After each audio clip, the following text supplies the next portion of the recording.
points I wanted to make about watering. I hate talking about watering. There's so much. I don't know where to start. So I'm just gonna cover the super basics. Let's do it. So I think that there is a common misconception about what causes root rot. And it's not that you are watering too much at a time. It's that you're watering it too often. Period. You can water it a tiny bit, but if you're just giving it a tiny bit faster than it's used it, eventually it's gonna catch up to you. Sometimes it's hard to remember that houseplants tend to kind of thrive on neglect. In many cases, you can always kind of rehydrate, but you can't come back from when it's got so much water those roots have turned to mush. So that's why you really need to check your soil, see if your plant is thirsty. Don't just decide that it is. Don't go on a schedule. I know that's not what you want to hear. I know everybody just wants to check their shit on Sundays or whatever, but if you want your plants to be happy, I wouldn't recommend that. If you're just whatever, then just whatever. Why are you on YouTube? Just go fucking kill your plants. Who cares? So first I'll show you how I check to see if my plants are ready for water. All right, I'll go with this fucker. Maybe if that was nice of you, it would help. Oh, I'm sorry. I would encourage you and say you're doing your best, but I just don't think you are. So when you go to check a plant to see if it needs to be watered, here's a couple ways to do that. Tools are our friends, y'all. We have chopsticks. You can stick them in there. If it comes out still wet and sticking to the bottom, you're good. If it comes out dry, you know, it's kind of like testing if a cake is done being baked. You can also get yourself a water meter. Go get one. It's a moisture meter, not a water meter. Same difference. You're gonna stick that in there. It's gonna say dry or moist or wet. And yes, you have to say moist every time. I'm sorry, I don't make the rules. Or you can use, you know, the best tool, which is your finger, and you just stick it in there like you're a kid sticking in your finger in dirt. It's like the best part about plants, y'all. You just get to get dirty and play with stuff. If you can stick it down there, if it feels, you know, moist, you're good. Don't water it. If it feels dry, that's when you water it. Okay, now once you've established that a plant is ready to be watered, this is barely a drainage hole, but it is one. If your plant is not in a pot with a drainage hole, go repot it into one, like right now. Just pause this, go to the store, buy some soil, buy a new pot, repot your plant. Don't pot it in things without holes. Just don't do that. Y'all like to curse yourselves from the beginning. Just set yourself up for success.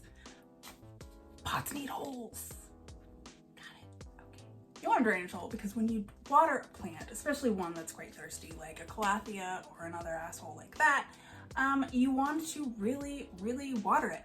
You want to soak it. And then you want to let it all drain out.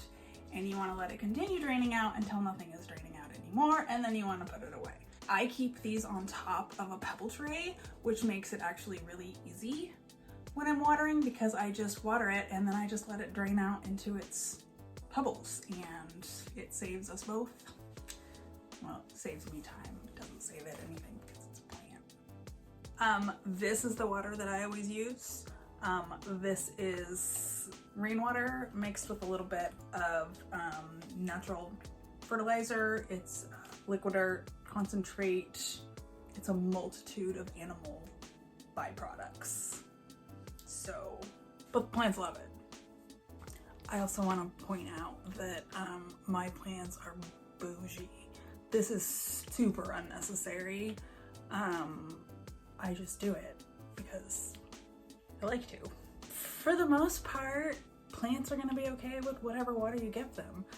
There's always gonna be exceptions. You're gonna have your plants that can't deal with tap water, and there's a whole bunch of those we could talk about some other time. The point is, you can water with tap, you can water with distilled, you can water with filtered, you can water with, you know, bougie juice, whatever. Just because I use it doesn't mean you have to. That's my point. The other thing to keep in mind is that the soil that you're using is going to make a difference.